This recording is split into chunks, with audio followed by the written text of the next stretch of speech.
पूरी दुनिया में युद्ध में आगे हम रहेंगे, इसको लेकर कहीं लड़ाई हुई है तो वह है मेवाड़। कितने अद्भुत थे हमारे पुरखे। मेवाड़ में जब सेना युद्ध के लिए प्रयाण करती है तो जो सबसे अग्रिम पंक्ति आगे का जो दस्ता होता है उससे हारावल कहा जाता है। स्वाभाविक है, शत्रु से सबसे पहले सामना उन्हीं से होना है। युद्ध में सबसे पहले आत्मोत्सर्ग, अपना बलिदान देने का अवसर उस हारावल दस्ते को ही आता है। मेवाड़ के हारावल दस्ते में परंपरागत रूप से चुंडावत सरदारों का जत्था रहता था। वे बड़े वीर और बलिदानी लोग थे। 1600 ईस्वी में मेवाड़ के महाराणा अमर सिंह जी, जो कि महाराणा प्रताप के ज्येष्ठ पुत्र थे, उनके काल में एक अद्भुत घटना घटी। वीरता की यह अद्भुत कहानी है उठाड़ा का किले की। महाराणा अमर सिंह जी ने उठाड़ा के थानेदार कायम खां पर चढ़ाई की, पूरे गांव को घेर लिया। बादशाह और महाराणा अमर सिंह जी की सेना के मध्य जबरदस्त युद्ध हुआ। दोनों दलों के सैकड़ों योद्धा मारे गए। कायम खां को खुद स्वयं महाराणा अमर सिंह जी ने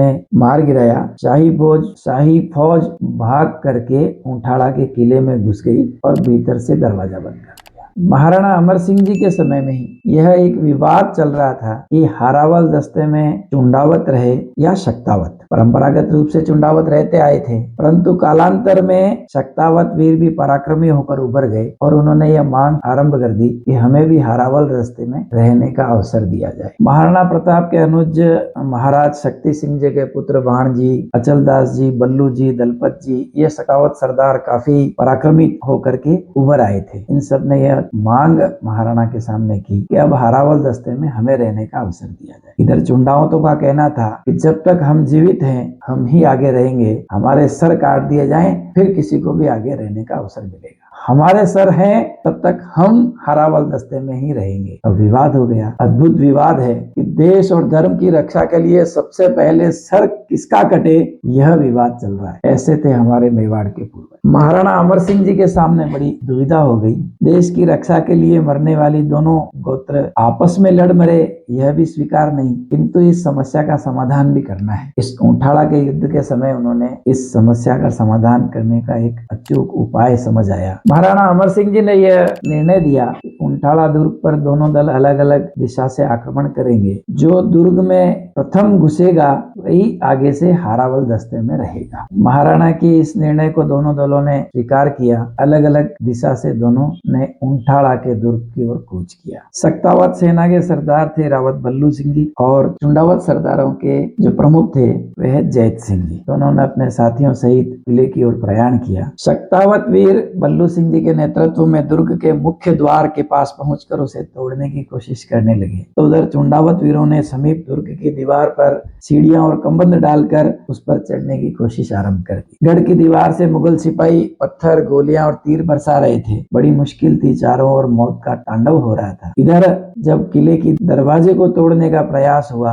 हाथियों को शराब पिला करके जब उसे तोड़ने के लिए उकसाया गया, तो दरवाजे के आगे जो नुकीले किले थे उनको देखकर हाथी पास आकर बिदक जाते और असफल प्रयास जारी रह रहा था। सेना के हाथी मुकना अर्थात बिना दांत वाले थे और गढ़ के किवाड़ों में लोहे के बड़े बड़े सूर लगे थे और ऐसा होने से किवाड़ों पर मोरा या मोरी नहीं बन पा रही थी। बड़ी असमंजस की स्थिति थी। शक्तावतों के सरदार बल्लू जी ने अद्भुत पराक्रम दिखाते हुए बलिदान का एकदम जबरदस्त उदाहरण प्रस्तुत किया और स्वयं दरवाजे के आगे किलों को पकड़ करके खड़े हो गए और महावत से कहा, अब हाथी को उकसाइए और दरवाजा तोड़वाइए। लाल आंखें करके उन्होंने महावत से कहा, क्या देखते हो, हाथी को मेरे बदन पर हुर दो। यह दृश्य देखकर सभी सैनिक अचंभित रह गए। किसी के कुछ समझ में नहीं आ रहा था क्या किया जाए। जब महावत कुछ सहमा तो बल्लू जी ने चिल्लाकर कहा, आज मैं अपने रक्त के बलिदान से मातृभूमि और मेवाड़ की भूमि का श्रृंगार करूंगा। मातृभूमि को अपने रक्त से सींचूंगा। मेरी मातृभूमि की रक्षा के लिए प्रथम बलिदान से मुझे कोई रोक नहीं सकता। महावत सहम गया, किंतु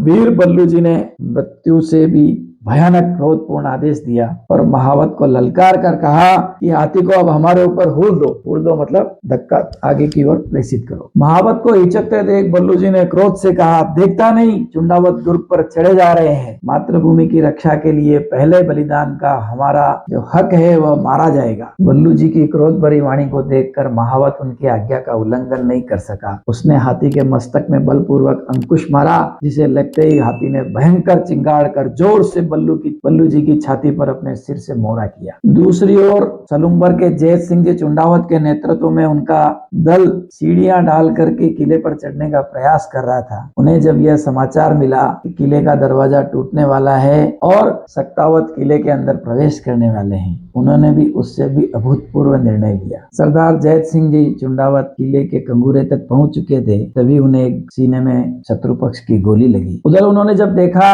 कि सक्तावत बल्लू जी किले का दरवाजा तोड़ने का प्रयत्न करने में लगभग सफल होने वाले हैं, उन्होंने अपने साथी सरदार से कहा, तुरंत मेरा सिर काट कर किले के अंदर फेंको। जब सरदार थोड़ा सहमने लगे, हिचकिचाने लगे, तो उन्होंने क्रोध में आंखें भरकर कहा, तुरंत मेरा कहा मानो, यह मेरा आदेश है। मातृभूमि की सेवा में सबसे पहले सिर चुंडावत का कटेगा। हरावल दस्ते में रहने का जो हक है वो हमारे जीवित रहते किसी और का हो नहीं सकता। साथी सरदारों ने उनके आदेश का पालन किया। सिर काटकर बड़े अश्रुपूरित आंखों से उन्होंने जैत सिंह जी का सर किले के अंदर फेंका। इधर दरवाजा टूट गया, सेना अंदर प्रवेश कर गई। घमासान युद्ध हुआ। युद्ध में शाही सेना के अनेक सैनिक मारे गए, बाकी बच्चों ने सरेंडर किया। अंदर जब वे गए तो आगे देखते हैं जैत सिंह जी चुंडावत का सिर पहले से मौजूद है। और इस युद्ध में रावत जैत सिंह जी सक्तावत, बल्लू जी अचलदास जी के लघु भ्राता, रावत तेज सिंह जी खंगारोत के अलावा भी बहुत से बहादुर रणभूमि में काम आए, किंतु चुंडावतों का हारावल दस्ते में रहने का अधिकार सदैव के लिए सुरक्षित रहा। मेवाड़ में जब भी महाराणा की गद्दी नशीनी होती है तो सबसे पहला राज तिलक चुंडावत सरदार अपने रक्त से महाराणा को लगाते हैं। कैसे पराक्रमी और अद्भुत थे हमारे वीर। सेना में सबसे पहले बलिदान होने का अवसर हमें मिले, इसके लिए भी उन्होंने अपने आत्मोत्सर्ग कर दिए। ऐसे अद्भुत वीरों की संतान हैं हम। ऐसा है हमारा मेवाड़। आप सबको बहुत बहुत नमस्कार, राम राम। मैं पुष्कर नारायणिया, वात्सल्य संस्थान चित्तौड़ से।